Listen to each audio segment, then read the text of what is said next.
So I've just watched a really interesting thing on TV that I just want to talk about because I guess it's a big issue that's just come alight about um, grooming gangs and Asian grooming gangs and people, kids getting involved in this, um, and it's being a big problem. But yeah, this is called the fake grooming scandal on Channel 4, and it's very interesting because it shows the other side of the story, um, which is it's not a girl who's actually been groomed by a bunch of people. It's about a girl who's been self harming and using the self harming as a way of lying about what other people have done to her. Um, and she has named certain well she named one or two people, one person particularly, and you know I think that guy's completely innocent. He seems like a very normal to me. He actually seems very similar to just a white normal person. Like if he was white, I wouldn't question anything. He just seems very English is the word. um, and I don't, he doesn't seem Asian, whatever the standard of what Asian people are like.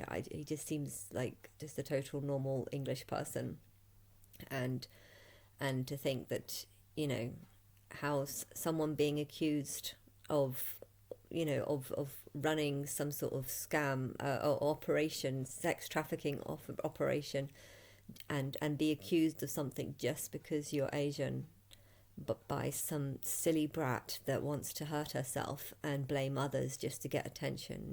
I think it really does it really does show the importance of not accusing people of things that they're not responsible for doing.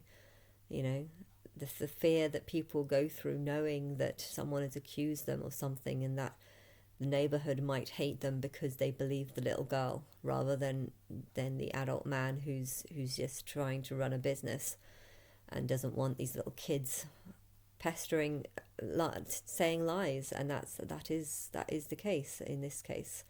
you know I know that it might not be the case for every case. It's definitely, I'm sure it has happened. um, but at the same time, there are 12-year-olds that are not innocent, and they lie, and they don't care. She actually went into a program where they a protection program to protect her from this grooming gang, and apparently she walked out halfway on one of the occasions, and made up stories about how she'd gone to Blackpool and was trafficked in a hotel. And well, they got footage of this hotel that she was stayed at, and she was alone the whole time. She left the room. The phone tracking on her phone, um, tracking to see what she was doing, proved that she was just on the internet the whole time, and that she was ignoring calls and stuff. And I don't know. And there was this white guy who was accused of raping her and stuff, and she'd made false allegations against that person too. I don't know why someone would be this heartless or so cruel, but I feel like things like this show that just because someone's a kid, that doesn't mean they're not capable of lying. That doesn't mean they're not capable of making up stories. And if someone wants to hate Asian people, they could take someone's story like this and just say this is proof that they're not handling it properly. You know, I think this shows the truth about why you shouldn't just believe every story you hear. And the idea that a white 12-year-old is innocent just because they're 12. I don't even know how old this girl was, but just because someone is underage. you know she's been posting tons of pictures of her being battered, or having severe injuries. But they've also got the same footage of her actually purchasing a hammer that she used to give herself a black eye. And it's awful to think that she gave herself a black eye using a hammer and then try to throw the hammer into the bush whilst claiming that someone else had done that to her, when really the police officer found the hammer and didn't find anyone else. I think it's sick that someone could do that and just have so little regard, you know.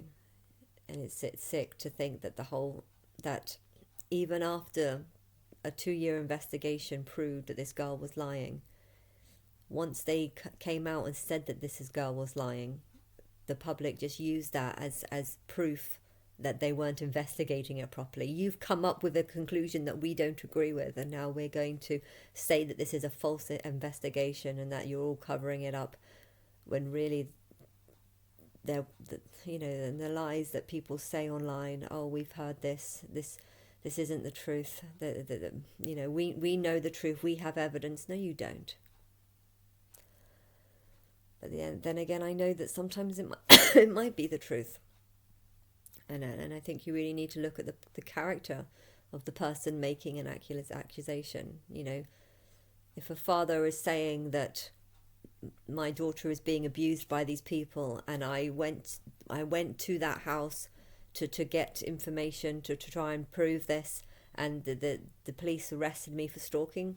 Well, how do you know that you weren't stalking? How do you know that your daughter isn't just shit stirring, and you've gone around there to try and get evidence, and you can't get evidence? You need to know.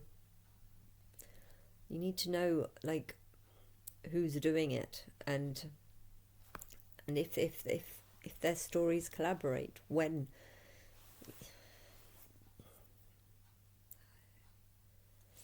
I know there is an easy way to try and work out who's telling the truth and you're not. Like, I'm God.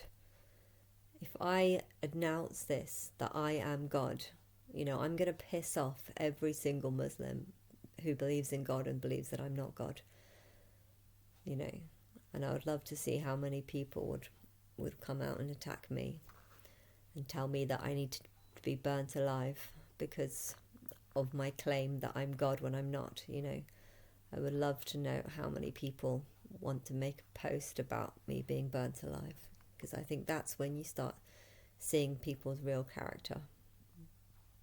When you bring out anger in someone.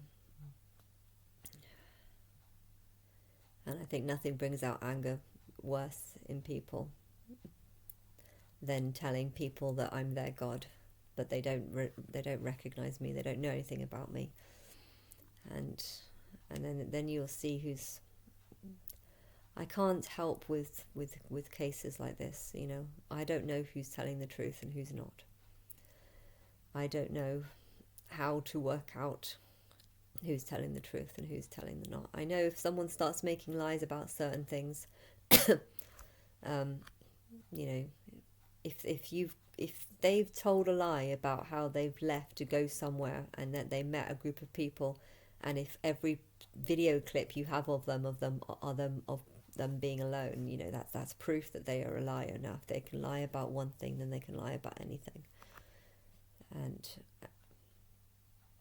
But can you tell the public this?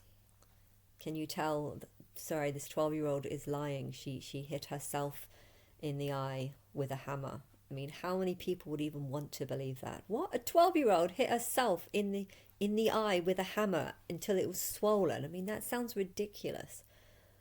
But the fact of the matter is there are 12-year-olds that do self-harm. There are 12-year-olds that do have problems with Asian people because they've heard people speak up against them. They've heard stories. They've just chosen to have this dislike, and they know that they can use their whiteness and their age as a way of trying to prove that they're innocent, because a lot of people think that 12-year-olds are innocent. I don't think 12-year-olds are innocent. I can make the claim that guys that like the idea of having sex with 12-year-olds are thinking like 12-year-olds, and you might think, oh no, that can't be true because 12-year-olds don't like sex. That's bullshit. The only time I've ever been interested in sex was when I was 12. It was when I got to 13 or 14, I realised guys were shit and weren't worth having sex with. So the only time I've ever been interested in sex was when I was 12. So to think that 12-year-olds know nothing about sex and have no interest in it, I think is completely naive. It's a very naive thing to think. Because if anything, I think it's the other way around. You learn about sex when you're 12, and that's when you first start getting interested in it, and then you start waking up to how shit the world is, and how people just lie, and then you start losing interest in it because you're like, I don't want to have sex with you. But when you're 12, you're a bit deluded about how great the world is.